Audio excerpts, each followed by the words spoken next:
ਦੁਨੀਆ ਭਰ ਵਿੱਚ ਵਸਦੇ 25 ਕਰੋੜ ਤੋਂ ਵੱਧ ਪੰਜਾਬੀਆਂ ਦੇ ਦਿਲ ਦੀ ਧੜਕਨ ਭੁਲੇਖਾ ਟੀਵੀ, ਤੁਹਾਡਾ ਮਨਪਸੰਦ ਭੁਲੇਖਾ ਟੀਵੀ, ਜੋ ਭੁਲੇਖਾ ਨਹੀਂ ਪਾਉਂਦਾ ਰਾਹ ਪਾਉਂਦਾ ਹੈ।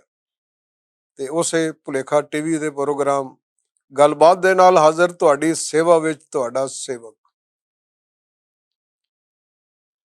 ਤੁਹਾਨੂੰ ਪੜ੍ਹਨ ਪੜ੍ਹਾਉਣ ਦਾ ਸ਼ੌਕ ਹੈ ਜਾਂ ਘੁੰਮਣ ਫਿਰਨ ਦਾ, ਜੇ ਇਹ ਦੋਵੇਂ ਕੰਮ ਤੁਹਾਡੇ ਵੱਸ ਦਾ ਰੋਗ ਨਹੀਂ ਤੇ ਫਿਰ ਗੱਲ ਸੁਣਾਉਣ ਦਾ ਕੋਈ ਫਾਇਦਾ ਨਹੀਂ।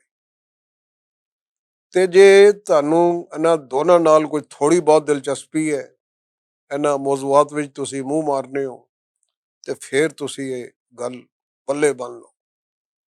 ਜਿਵੇਂ ਪੁਰਾਣੇ ਜ਼ਮਾਨੇ ਦੀਆਂ ਬੀਬੀਆਂ ਨਹੀਂ, ਦੁਪੱਟੇ ਦੇ ਨਾਲ ਹੀ ਕੱਢ ਕੇ ਚੌਨੀ ਵਲੇਟੀ ਤੇ ਬੰਨ ਲਈ, ਇਹ ਗੱਲ ਪੱਲੇ ਬੰਨ ਲਓ। ਗੱਲ ਸਿਰਫ ਇੰਨੀ ਹੈ ਕਿ ਕੀ ਨੇ ਉਹਦਾ, ਹਾਂ ਇੱਕ ਕਿਤਾਬ ਹੈ ਮੇਰੇ ਘਰ ਦਾ ਸਫ਼ਰ, ਲਹਿੰਦੇ ਪੰਜਾਬ ਵਾਪਸੀ, ਤੇ ਲਿਖਣ ਵਾਲਾ ਹੈ ਡਾਕਟਰ ਤਰਨਜੀਤ ਸਿੰਘ ਬੋਤਾਲੀਆ, ਪ੍ਰੋਫੈਸਰ ਹੈ ਅਮਰੀਕਾ ਦੀ ਕਿਸੇ ਯੂਨੀਵਰਸਿਟੀ ਦੇ ਵਿੱਚ। ਬੜੀ ਸੋਹਣੀ ਉਹਦੀ ਕਿਤਾਬ ਜਿਹੜੀ ਸਾਹਮਣੇ ਆਈ ਹੈ, ਉਹ ਬਾਬਾ ਫਰੀਦ ਅਕੈਡਮੀ ਲਾਹੌਰ ਨੇ ਛਾਪੀ ਹੈ। ਬੜੀਆਂ ਤਸਵੀਰਾਂ ਨੇ ਰੰਗ ਬਰੰਗੀਆਂ, ਬੜੀ ਸੋਹਣੀ ਕਿਤਾਬ।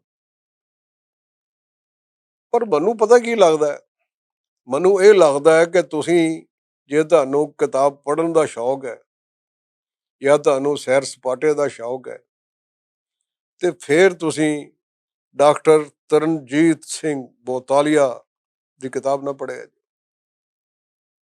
ਇਸ ਲਈ ਕਿ ਉਹ ਬੰਦਾ ਕੋ ਮੈਨੂੰ ਠੀਕ ਨਹੀਂ ਲੱਗਦਾ, ਕੋਈ ਖਤਰਨਾਕ ਜਿਹਾ ਲੱਗਦਾ ਹੈ, ਕਿਉਂਕਿ ਉਹਦੀ ਕਿਤਾਬ ਪੜ੍ਹ ਕੇ ਮੇਰੇ ਅੰਦਰ ਦਾ ਮੀਟਰ ਘੁੰਮਿਆ, ਇੱਧਰੋਂ ਵੀ ਘੁੰਮਿਆ, ਇੱਧਰੋਂ ਵੀ ਘੁੰਮਿਆ।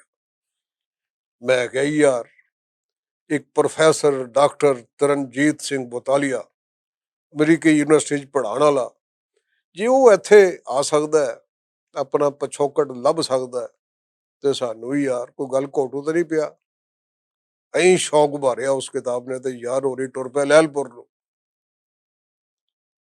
ਹੁਣ ਮੈਂ ਕਿਹਾ ਯਾਰ ਖੁਰਾ ਕੱਢੀ ਇੱਥੋਂ, ਇੱਥੇ ਕਦੀ ਇੱਕ ਸਮੁੰਦਰੀ ਸੀ।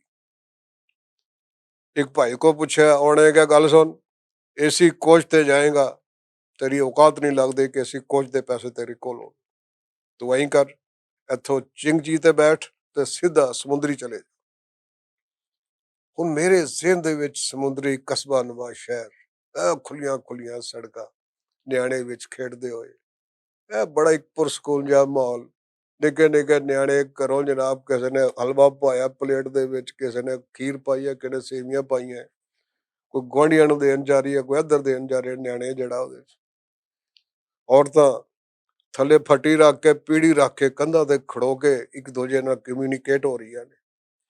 ਜੇ ਬੰਦੇ ਨੇ ਸਵੇਰੇ ਡਾਂਟਿਆ, ਨਿਆਣਿਆਂ ਦੇ ਅੱਬੇ ਨੇ ਡਾਂਟਿਆ, ਤੇ ਉਹਦੇ ਖਿਲਾਫ ਅਮਰੀਕੀ ਸਾਜ਼ਿਸ਼ ਹੋ ਰਹੀ ਹੈ। ਜੇ ਅੱਬਾ ਖੁਸ਼ ਹੋ ਕੇ ਗਿਆ, ਉਹ ਵੀ ਖੁਸ਼ ਹੈ, ਤੇ ਫਿਰ ਉਹਦੀ ਹਮਾਇਤ ਦੇ ਵਿੱਚ ਕੋਰਮ ਪੂਰਾ ਕੀਤਾ ਜਾ ਰਿਹਾ। ਹੁਣ ਮੈਂ ਲੱਭਿਆ ਸਮੁੰਦਰੀ ਦੇ ਵਿੱਚ, ਮੈਂ ਕਿਹਾ ਯਾਰ ਇੱਥੇ ਘਰ ਸੀ ਵੱਡਾ ਸਾਰਾ, ਉੱਤੇ ਜੰਗਲੇ ਸਨ, ਛੱਤ ਦੇ ਵਿੱਚ ਤੰਬਾਕੂ ਕੁੱਟਾਂ ਦਾ ਘਰ ਸੀ। ਅਸੀਂ ਪਤਾ ਨਹੀਂ ਉਹਦੇ ਚੁਬਾਰੇ ਤੇ ਰਹਿੰਦੇ ਸੀ ਜਾਂ ਘਰ 'ਚ ਰਹਿੰਦੇ ਸੀ, ਕਿਤੇ ਰਹਿੰਦੇ ਸੀ, ਬਸ ਮੈਨੂੰ ਇੰਨਾ ਕੁ ਯਾਦ ਹੈ ਸਮੁੰਦਰੀ ਰਹਿੰਦੇ ਸੀ।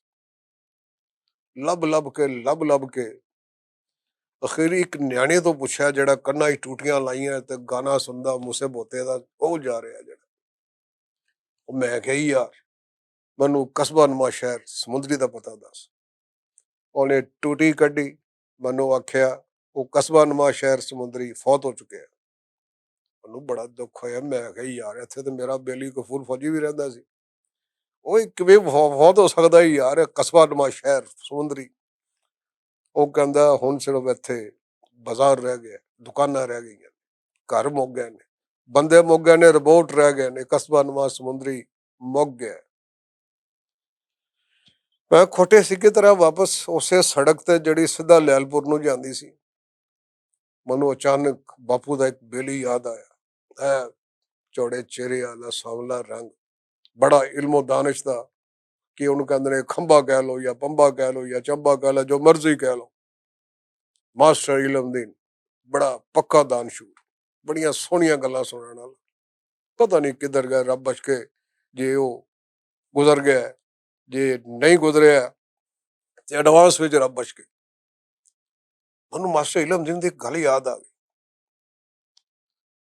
ਮੈਨੂੰ ਯਾਦ ਆਇਆ ਕਿ ਇੱਕ ਵਾਰੀ ਉਹ ਬੈਠਾ ਬਾਹਰ ਮੰਜੀ ਤੇ, ਸ਼ਿਕੰਜਵੀ ਦਾ ਗਲਾਸ ਉਹਨੇ ਇੱਕ ਪੀਤਾ, ਦੋ ਪੀਤੇ, ਤਿੰਨ ਪੀਤੇ, ਫਿਰ ਐਂ ਕਲੀਨ ਸ਼ੇਪ ਨੂੰ ਮੁੱਛਾਂ ਨੂੰ ਜਿਹੜਾ ਉਸਨੇ ਹੱਥ ਨਾਲ ਪੂੰਝਿਆ ਤੇ ਫਰਮਾਇਆ ਵੀ ਯਾਰ ਇੱਕ ਗੱਲ ਸੁਣੀ ਹੈ। ਬਾਕੀ ਜਿਹੜਾ ਹੋਕਾ ਛੇਕ ਰਿਹਾ ਸੀ ਉਹਨੇ ਆਖਿਆ ਇਹ ਕੀ ਮਾਸਟਰ ਜੀ? ਉਹ ਕਹਿੰਦਾ ਯਾਰ ਹੋਇਆ ਇਹ, ਇੱਕ ਗੱਡੀ ਜਾ ਰਹੀ ਸੀ, ਵਿੱਚ ਦੋ ਮਾਈਆਂ ਬੈਠੀਆਂ ਸਨ। ਇੱਕ ਕਹਿੰਦੀ ਸੀ ਬੂਆ ਖੋਲ ਦਿਓ, ਦੂਜੀ ਕਹਿੰਦੀ ਸੀ ਮੈਨੂੰ ਨਮੂਨੀਆ, ਮਰ ਜਾਾਂਗੀ ਠੰਡ ਦੇ ਵਿੱਚ, ਬੂਆ ਭੇੜ ਦਿਓ। ਜਿਹੜੀ ਕਹਿੰਦੀ ਸੀ ਬੂਆ ਭੇੜ ਦਿਓ, ਉਹ ਖਪਾਂਦੀ ਸੀ ਕਿ ਬੂਆ ਖੋਲੋ, ਮੇਰਾ ਸਾਹ ਘੁੱਟਦਾ। ਹੁਣ ਇੱਕ ਬੀਬੀ ਬੂਆ ਬੰਦ ਕਰੇ, ਦੂਜੀ ਬੀਬੀ ਬੂਆ ਖੋਲੇ, ਤੇ ਦੋਵਾਂ ਨੇ ਥੋੜੀ ਦੇਰ ਬਾਅਦ ਇੱਕ ਦੀ ਗੁੱਤ ਉਹਦੇ ਹੱਥ ਵਿੱਚ ਤੇ ਦੂਜੀ ਦੀ ਗੁੱਤ ਉਹਦੇ ਹੱਥ ਵਿੱਚ, ਤਮਾਸ਼ਾ ਸ਼ੁਰੂ। ਹੁਣ ਬੁੱਢੀਆਂ ਦੀ ਲੜਾਈ ਅੱਲਾ ਮਾਫੀ ਦੇ, ਫਸਟ ਵਰਲਡ ਵਾਰ ਤੇ ਸੈਕੰਡ ਵਰਲਡ ਵਾਰ ਤੋਂ ਵੀ ਜ਼ਿਆਦਾ ਖਤਰਨਾਕ। ਇਹ ਖੱਪ ਪਈ ਗੱਡੀ ਦੇ ਵਿੱਚ, ਇੱਥੋਂ ਲੈ ਕੇ ਉੱਥੋਂ ਤਾਈ ਤੇ ਉੱਥੋਂ ਲੈ ਕੇ ਉੱਥੋਂ ਤਾਈ, ਸਾਰੀ ਗੱਡੀ ਜਿਵੇਂ ਪੁਛਾਲ ਆ ਗਿਆ, ਸਾਰੇ ਬੰਦੇ ਨੱਠ ਕੇ ਆਏ। ਜਦੋਂ ਉਹਨਾਂ ਨੇ ਗੱਲਬਾਤ ਸੁਣੀ ਤੇ ਉਹਨਾਂ ਵਿੱਚ ਇੱਕ ਬੜਾ ਸਿਆਣਾ ਬੰਦਾ, ਸਾਡੇ ਰੰਗਾ ਤੁਹਾਡੇ ਰੰਗਾ, ਉਹ ਮੌਜੂਦ ਸੀ। ਉਹਨੇ ਕਿਹਾ ਨੋ ਪ੍ਰੋਬਲਮ, ਫਿਕਰ ਨੋਟ, ਇਹਦਾ ਨਿੱਕਾ ਜਿਹਾ ਹੱਲ ਹੈ। ਹੱਲ ਇਹ ਹੈ, ਪਹਿਲੇ ਬੂਆ ਖੋਲ ਦਿਓ ਤਾਂ ਕਿ ਜਿਹਨੇ ਠੰਡ ਵਿੱਚ ਨਮੂਨੀਆ ਬਾਰੂ ਮਰਨਾ ਹੈ ਉਹ ਬੀਬੀ ਫੌਤ ਹੋ ਜਾਏ, ਦੁਆ ਮੰਗੋ। ਫੇਰ ਬੂਆ ਬੰਦ ਕਰ ਦਿਓ, ਜਿਹੜੀ ਬੀਬੀ ਕਹਿੰਦੀ ਹੈ ਮੇਰਾ ਸਾਹ ਘੁੱਟਦਾ ਹੈ, ਸਾਹ ਨਹੀਂ ਲਿੱਤਾ ਜਾਂਦਾ, ਬੂਆ ਖੋਲੋ, ਉਹਨੂੰ ਫੌਤ ਹੋਣ ਦਿਓ, ਫਿਰ ਦੁਆ ਮੰਗੋ। ਇਸ ਤੋਂ ਬਾਅਦ ਅਮਨ ਅਮਾਨ, ਚੈਨ, ਸਕੂਨ, ਜੋ ਮਰਜ਼ੀ ਕਰੀ ਆਓ, ਸਾਡੀ ਦੇ ਸਿਆਪੇ ਤੋਂ ਜਾਨ ਛੁੱਟੀ। ਮੈਨੂੰ ਯਾਰ ਬੜੀ ਗੱਲ ਜ਼ਬਰਦਸਤ ਜੀ ਲੱਗੀ, ਬੂਆ ਬੰਦ ਕਰ ਦਿਓ, ਬੂਆ ਖੋਲ ਦਿਓ, ਜਿਵੇਂ ਮਟੋ ਦਾ ਅਫਸਾਨਾ ਨਹੀਂ ਖੋਲ ਦੋ, ਉਸ ਟਾਈਪ ਦੀ ਕੋਈ ਗੱਲ ਜੀ ਮੈਨੂੰ ਲੱਗ ਰਹੀ ਸੀ। ਫਿਰ ਮੈਂ ਗੌਰ ਕੀਤਾ, ਇਧਰੋਂ ਐਨਕ ਕੱਢੀ, ਲਾ ਕੇ ਵੇਖੀ, ਸਨ ਗਲਾਸਿਸ ਦੇ ਨਾਲ ਉਹਨੂੰ ਸਮਝਿਆ ਉਸ ਗੱਲ ਨੂੰ, ਫਿਰ ਗੌਰ ਕਰਨ ਲਈ ਨਜ਼ਰ ਦੀ ਐਨਕ ਕੱਢ ਕੇ ਪਾ ਕੇ ਵੇਖਿਆ। ਮੈਨੂੰ ਇੰਝ ਲੱਗਿਆ ਯਾਰ ਪਿਛਲੇ 75 ਸਾਲਾਂ ਤੋਂ ਇੱਕ ਗੱਡੀ ਜਾ ਰਹੀ, ਲਿਖਿਆ ਹੈ ਕਿ ਗੱਡੀ ਨੇ ਫਲਾਣੀ ਜਗ੍ਹਾ ਜਾਣਾ, ਪਰ ਮੰਜ਼ਿਲ ਨਾਮਾਲੂਮ ਹੈ, ਗੱਡੀ ਜਾ ਰਹੀ ਵਿੱਚ ਅੱਧੇ ਉਹ ਨੇ ਜਿਹੜੇ ਕਹਿੰਦੇ ਨੇ ਬੂਆ ਖੋਲ ਦਿਓ, ਸਾਡਾ ਦਮ ਘੁੱਟਦਾ। ਉਹ ਕੌਣ ਨੇ? ਉਹ ਦਾਨਿਸ਼ ਹੈ, ਸੋਚ ਹੈ, ਫਿਕਰ ਹੈ, ਵਿਚਾਰ ਹੈ। ਬੂਆ ਬੰਦ ਕਰੋ ਤੇ ਹਬਸ ਵਿੱਚ ਉਹਨਾਂ ਦਾ ਦਮ ਘੁੱਟਦਾ।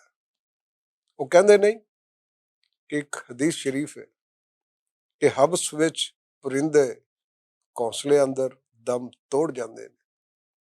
ਕੁਝ ਇਹੋ ਜਿਹੀ ਕੈਫੀਅਤ ਹੈ ਕਿ ਬੂਆ ਬੰਦ ਕਰੋਗੇ ਤੇ ਉਹ ਦਾਨਿਸ਼ ਘੁੱਟ ਕੇ ਮਰਦੀ ਹੈ, ਤੇ ਅੱਧੇ ਉਹ ਨੇ ਜਿਹਨੂੰ ਅਸੀਂ ਲੋਕਾਈ ਕਹਿੰਦੇ ਆ, ਉਹ ਕਹਿੰਦਾ ਯਾਰ ਬੂਆ ਖੋਲ ਦੋ, ਹਵਾ ਤੇ ਆਣ ਦਿਓ, ਕਮ ਸੇ ਕਮ ਹਵਾ ਫਰੀ, ਹਵਾ ਤੇ ਫਰੀ ਖਾਣ ਦਿਓ।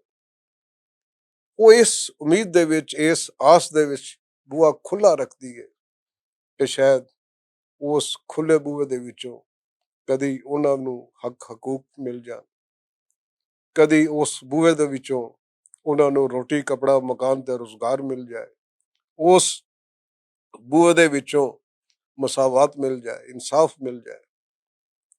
ਕਿ ਦਾਨਿਸ਼ ਆਪਣੀ ਥਾਂ ਕੁਰਲਾ ਰਹੀ ਹੈ ਕਿ ਬੂਆ ਖੋਲ ਦਿਓ, ਹਬਸ ਵਿੱਚ ਦਮ ਘੁੱਟਦਾ ਹੈ। ਲੁਕਾਈ ਆਪਣੀ ਥਾਂ ਚਲਾ ਰਹੀ ਹੈ ਕਿ ਬੂਆ ਖੋਲ ਦਿਓ, ਸ਼ਾਇਦ ਕੋਈ ਸਾਡੀ ਵੀ ਸੁਣੀ ਜਾਏ। ਤੇ ਗੱਡੀ ਜਾ ਰਹੀ, ਢਨ ਢੜਾ ਢਨ ਢਨ, ਛਕ ਛਕ ਛਕ ਛਕ, 75 ਸਾਲਾਂ ਤੋਂ ਟੁਰੀ ਜਾ ਰਹੀ। ਤੇ ਹੁਣ ਮੈਨੂੰ ਅਚਾਨਕ ਉਸ ਟਾਈਮ ਬੈਠਿਆਂ ਇਨ ਬਿਟਵੀਨ ਸਮੁੰਦਰੀ ਐਂਡ ਲੈਲਪੁਰ, ਮੈਂ ਇੱਕ ਸੰਗੇ ਮੀਲ ਜਿਹਨੂੰ ਕਹਿੰਦੇ ਨੇ ਉਹਦੇ ਉੱਤੇ ਬੈਠਾ, ਬੜੇ ਆਰਾਮ ਦੇ ਨਾਲ ਗਾਜਰ ਖਾਂਦਿਆਂ ਗੌਰੋ ਫਿਕਰ ਕਰ ਰਿਹਾ ਸੀ। ਕੀ ਗੌਰੋ ਫਿਕਰ ਕੀਤਾ? ਮੈਨੂੰ ਐਂ ਲੱਗਿਆ ਕਿ ਜਿਵੇਂ ਪਿਛਲੇ 75 ਸਾਲਾਂ ਤੋਂ ਜਿਹੜੀ ਗੱਡੀ ਜਾ ਰਹੀ ਹੈ, ਕਿਸੇ ਵੇਲੇ ਵੀ ਇੰਝ ਹੋ ਸਕਦਾ ਹੈ ਕਿ ਇਹਦੇ ਪੈਸੇਂਜਰ ਗਰਮੀ ਖਾ ਕੇ ਉੱਠਣ,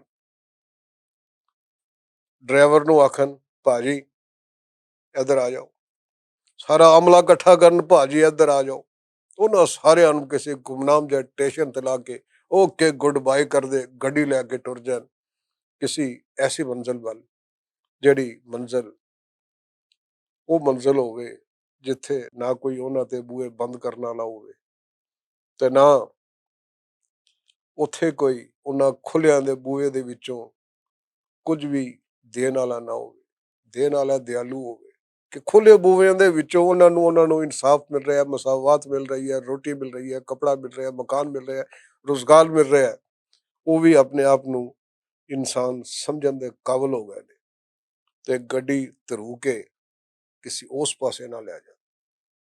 ਗੱਲ ਨਿੱਕੀ ਜਿਹੀ ਕਿ ਯਾਰ ਫਰੂਕਾ ਕੀ ਬਣੇਗਾ ਇਸ ਦੁਨੀਆ ਦਾ, ਮੈਨੂੰ ਤੇ ਕੋਈ ਸਮਝ ਨਹੀਂ, ਤੁਹਾਨੂੰ ਹੈ ਜੇ ਸਮਝੋ ਤੇ ਸਮਝਾਓ, ਕਹਾਣੀ ਬੰਨੇ ਲਾਓ। ਗੱਲ ਨਿੱਕੀ ਜਿਹੀ, ਯਾਰ ਫਰੂਕਾ ਕੀ ਬਣੇਗਾ ਇਸ ਦੁਨੀਆ